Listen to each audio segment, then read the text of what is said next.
J'ai environ 14 000 collaborateurs, 130 agences en France, 170 centres de formation en France et à l'international, 18 centres d'essais industriels. Je suis présent dans plus de 55 pays, couvrant ainsi l'Europe, l'Afrique, le Moyen-Orient, l'océan Indien et l'Asie. Et j'ai plus de 150 ans. Savez-vous de qui je parle? Bienvenue sur notre plateau, dans notre émission Le Parc et vous, pour la partie informative.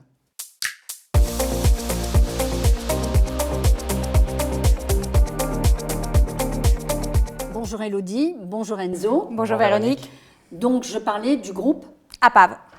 Alors Elodie, tu es? Je suis commerciale formation pour l'agence de Cergy-Pontoise. Et toi Enzo? Commercial formation également, mais à l'agence de Taverny. Alors pour commencer, qui peut me présenter rapidement le groupe APAV et ses expertises métiers? Je te laisse présenter Elodie.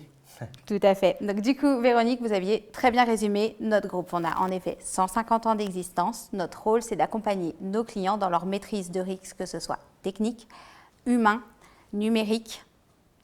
Et on a 5 cœurs de métier qui va être l'inspection, la formation, le conseil, l'essai et mesure et la certification, labellisation. D'accord. Alors, c'est quoi le dispositif parcours métier du groupe APAV, plus précisément? Alors, plus précisément, le dispositif parcours métier APAV, il est en jeu depuis quelques années maintenant. C'est un dispositif qui vient permettre aux clients APAV de répondre à des besoins de recrutement. L'idée est simple, c'est de proposer des formations qui sont diplômantes, qualifiantes, sur des métiers en tension de leur région, des clients, et un avenir pour les candidats. L'objectif, il est triple. Donc, comme je vous l'ai dit, premièrement, on permet aux clients d'APAV de recruter des nouveaux talents grâce à nos cursus alternance, puisque depuis quelques années maintenant, on a une filiale CAMAS APAV qui est un CFA, qui nous permet de faire des contrats d'apprentissage. Et on a aussi la montée en compétences grâce à notre cursus continu, la montée en compétences des collaborateurs, des clients. Tout ça, c'est dans l'objectif de maximiser la polyvalence des futurs candidats et également leur employabilité. D'accord. Alors, il y a juste un petit point là que je voudrais éclaircir. Tu dis les clients APAV. Alors, moi, je ne suis pas cliente du groupe APAV, ok. Et puis, justement, j'ai des problèmes de recrutement sur des métiers en tension. Je t'appelle. Tu me réponds? Bien sûr, vous faites bien de me poser cette question. En effet, je réponds. On accueille de nouveaux clients. Là, je citais les clients APAV par rapport à notre expertise qu'on avait jusqu'à présent. D'accord, mais tout nouveau client peut prétendre à la même chose. Exactement. D'accord. Tout nouveau client peut prétendre au dispositif parcours métier. Quels métiers, en gros, sont concernés? Alors, je sais que la liste est très longue, Oui. mais je l'ai regardée. Hein, je me suis dit, mais est-ce qu'il y a une fin? Est-ce qu'il y a un fond? En fait, j'ai l'impression qu'il n'y a pas de fond. Mais quels sont les métiers principaux que vous pourriez nous citer? Je vais vous expliquer les métiers principaux par thématique de formation. On va commencer avec la production industrielle. Vous allez retrouver le CIMA, qui est le conducteur d'installation de machines automatisées qui délivre un titre professionnel, avec le CEI aussi, qui est le conducteur équipement industriel. Dans la maintenance industrielle, vous retrouverez le technicien de maintenance industrielle et également l'électromécanicien de maintenance industrielle qui délivre tous les deux un titre pro, un titre professionnalisant. On aura une autre thématique qui va être la gamme électricité, où on va délivrer donc des titres professionnels sur le monteur-câbleur ou l'électricien d'équipement du bâtiment. Et on a la chance aussi en interne à APAV d'avoir des référents techniques qui travaillent actuellement sur un nouveau titre pro, qui est donc l'installateur et mainteneur en borne IRVE et en système photovoltaïque. D'accord. Sans oublier, excusez-moi, oui, Véronique, sans oublier la gamme énergie avec le technicien de maintenance CVC qui est la chauffage, ventilation et climatisation. Et climatisation. En alternance et en continu. Ok. Juste une petite question. Si moi je te téléphone ou que je téléphone à Elodie en disant j'ai repéré, j'ai une proposition d'embauche d'une personne qui me paraît très intéressante et j'ai besoin de transférer ses compétences par rapport à mon métier, mon activité. Vous agissez aussi sur ce genre de transfert de compétences, c'est-à-dire que je vous amène quelqu'un qui a déjà un certain niveau, mais vous devez le former par rapport à mon activité. Par exemple, tu citais les sites industriels. Le mettre dans le cadre d'un site industriel et de remettre peut-être ou de recaler ses compétences? Bien sûr, Tu veux répondre, Élodie, à cette question? Je laisse dire. Très bien. Oui, on peut aussi accompagner donc on va dire des personnes qui sont déjà professionnalisées et compétentes dans un métier et les faire monter en compétence jusqu'à l'obtention du diplôme. On accueille tout type de candidats. On a des candidats qui sont en reconversion professionnelle, on a des candidats qui vont être sans expérience, on accueille tout type de candidats. Ça peut être aussi également un salarié de l'entreprise qui souhaite faire évoluer ses compétences ou arriver à un nouveau poste. Et donc, du coup, il doit monter en compétences. Donc, nous, on peut l'accueillir dans notre centre pour lui apporter ces compléments. En fait, vous êtes complètement complet là. Je ne peux pas poser une question sans que vous n'ayez pas de réponse. C'est extraordinaire. La force de la PAV. Oui. Quels sont les avantages, même si on vient d'en parler pour une entreprise, mais on se dit, j'ai l'impression qu'il y a beaucoup d'avantages, mais combien ça coûte ces dispositifs? Ils sont financés ou c'est complètement à la charge de l'entreprise? Non, ce n'est pas totalement à la charge de l'entreprise et il y a même des fois où il n'y a pas de reste à charge à l'entreprise. Il y a plusieurs dispositifs qui sont mis en place. On peut utiliser le CPF, on peut utiliser le contrat de professionnalisation et d'apprentissage. Et il y a également 2 dispositifs qui sont mis en place avec France Travail, avec qui on travaille aussi dans le recrutement. Donc, on peut accompagner l'entreprise qui souhaite recruter par des journées d'ouverture de postes qui sont faites auprès de France Travail, ou on peut, par des tests, cibler des candidats, aider l'entreprise à les recruter. France Travail propose 2 dispositifs qui va être le POEC et le POEI. Qui est la préparation opérationnelle à l'emploi collectif ou individuel. D'accord. Voilà. De toute façon, on a régulièrement France Travail sur le plateau qui nous ont déjà parlé, mon Dieu, combien de fois, de ces 2 dispositifs. Donc, si je retiens bien ce que tu me dis, en fait, pour moi, entreprise... Les 3/4 du temps, 90%, 95%, 99%, ça me coûte 0. Il peut y avoir un reste à charge, mais on a toujours aussi la possibilité de faire appel à l'OPCO. Oui, pour pouvoir couvrir. En leur transmettant le devis.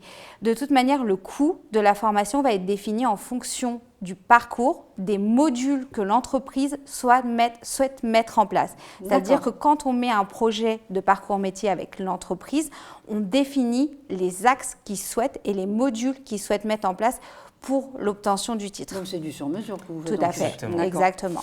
Ça peut être... Alors, Véronique. Ça peut être du sur-mesure, mais on a aussi des parcours qu'on a déjà, des parcours types.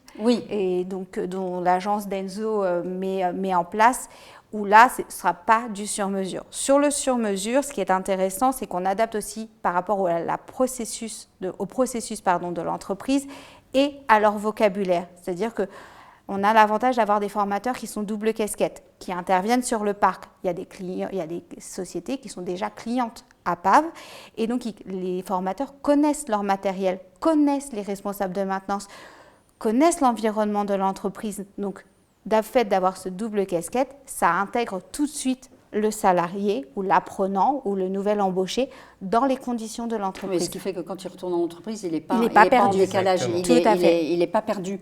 Alors, j'aime bien les choses qui sont concrètes. Pouvez-vous nous donner un exemple de déploiement réussi? Alors, sans citer de nom d'entreprise, s'il vous plaît. Noté. Donc, Élodie? Allez, on a donc mis en place un parcours CIMA qui est... Le conducteur d'installation et de machines automatisées. D'accord. Donc, on a un conteneur pédagogique où il y a toute une ligne de production qui est déjà installée dans ce conteneur. On le met en exemple sur le parking de la société. Ce sont les stagiaires, dans ce cas-là, c'était des stagiaires qui voulaient monter en compétences et nos formateurs étaient donc présents dans le conteneur à créer une panne, à créer une différentes situations, différentes situations qui sont concrètes aux problématiques que rencontre cette entreprise pour monter ses salariés en compétences. D'accord. Un autre exemple, peut-être? Oui, bien sûr. On peut potentiellement vous parler du parcours Mixité Énergie, qui est un parcours qu'on met en place depuis 2019 avec un de nos partenaires qui font appel à nous pour leur projet de formation et où ils ont un accent particulier sur la mixité. En fait, APAV les accompagne donc dans leurs besoins qui sont sociétaux, leurs projets de formation qui sont sociétaux, puisque ça leur permet, ces projets de formation Mixité Énergie dans le domaine du TMCVC, technicien de maintenance, chauffage, ventilation et climatisation.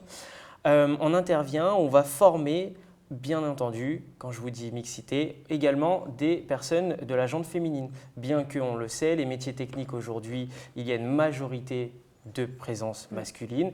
Et avec ce partenaire-là, ils ont un projet de développer l'activité en recrutant des femmes. Et donc, alors, en recrutant des femmes, mais en faisant des opérations un peu de séduction ou pour casser des clichés qu'une femme peut avoir en disant oui, mais alors ce métier-là, c'est peut-être pas pour moi.